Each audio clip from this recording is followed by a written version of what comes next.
კალიფორნიის შტატმა ამერიკის პრეზიდენტ დონალდ ტრამპის წინააღმდეგ სარჩელი შეიტანა შეერთებული შტატების ეროვნული გვარდიის უკანონო განლაგების გამო.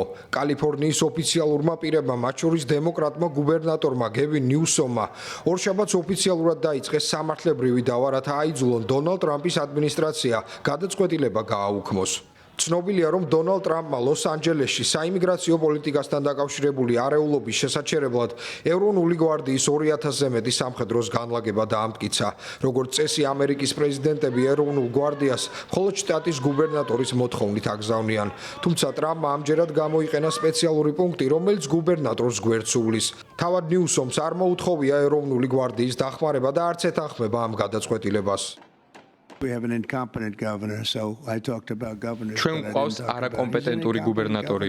შეხედეთ, რას აკეთებს კალიფორნიაში. ის ანადგურებს ჩვენს ერთ-ერთ დიდ შტატს. რომ არ ჩავრეულიყავი და ადგილზე არ ჩაგვყვანა გვარდია, თუ საჭირო იქნება, უფრო მეტსაც გავაგზავნით, რადგან ჩვენ უნდა უზრუნველყოთ კანონისა და წესრიგის დამყარება.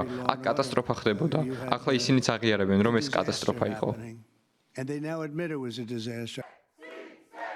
დონალდ ტრამპმა ლოს-ანჯელესში ეროვნული გვარდიის დასახმარებლად და ვითარების დასტაბილურების მიზნით დამატებით 700 საზღვაო ქვეითი განალაგა. ნიუსომმა გააკრიტიკა ტრამპი და განაცხადა, რომ მისი ქმედებები შტატის ხელში ჩაგდებისა და სუვერენიტეტის დარღვევის მცდელობაა, რაც მისი შეფასებით სახიფათო პრეცედენტია.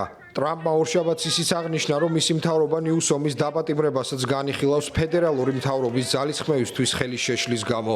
ნიუსომმა საპასუხო ტრამპის მზარდი ავტორიტარიზმის შესახებ ისაუბრა და განაცხადა, რომ ეს სამწუხარო დღეა ქვეყნისთვის. საიმიგრაციო რეიდების საწინააღმდეგო აქციები ძალადობრივ შეტაკებებში გადაიზარდა.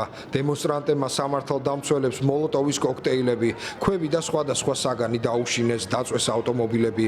აქციის მონაწილეების დასაშლელად პოლიციამ ცხელმსადენი აირი, რეზინის ხელკეტები და ტყვიები გამოიყენა.